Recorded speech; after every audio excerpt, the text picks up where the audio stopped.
This week as a faith community, we gathered in different places all around a national park on the North Shore, and then we trekked in together to the same location where we shared food, we shared memories, and we shared our hearts for the future together.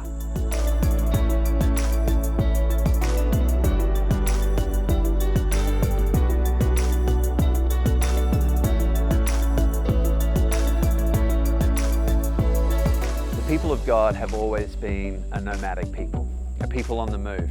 Actually, all throughout the Old Testament, we read about this obscure, landless people who are looking for a place to settle. Then in the New Testament, we read about these people who get scattered all around the world, and we're now the extension of that.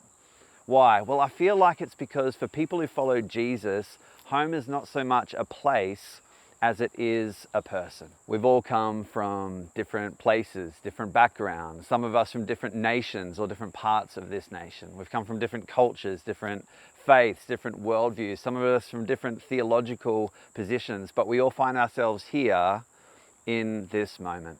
Now, we might not be together for a long time, but as long as we are together, I pray and hope that this faith community is a place where you can love and be well loved, where you can care for and be well cared for, where you can serve and be well served. However it is that you came to be here, we're glad that you're here because we are the church.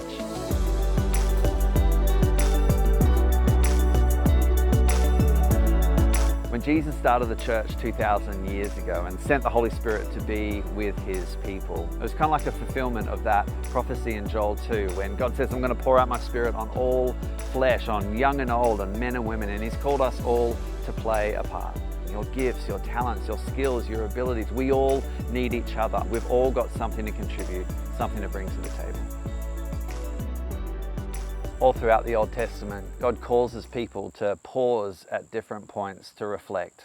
And he often calls them to build rock monuments that kind of act like stones of witness of all that he has done, where he's brought them from and where he's taken them to kind of mark a moment in time, a period in their journey. Actually, God calls the people of God to do this 7 times alone in the book of Joshua. Why? Because we tend to forget, but he wants us to remember. Now, as a church, we've been through a lot over recent times, some challenges of our own making, but many that weren't, including a global pandemic.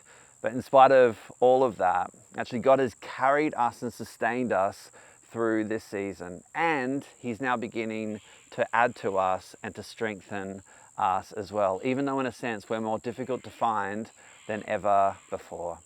Jesus always said that he would build his church, and that's exactly what he's doing. He's brought us from all different places to this moment. He's given us all different things to contribute, different gifts and skills and abilities and talents. And he's calling us, I believe, to mark this moment, this period in our journey, to bear witness to all that he has brought us from and where he has taken us to. Do you want to join us for the ride?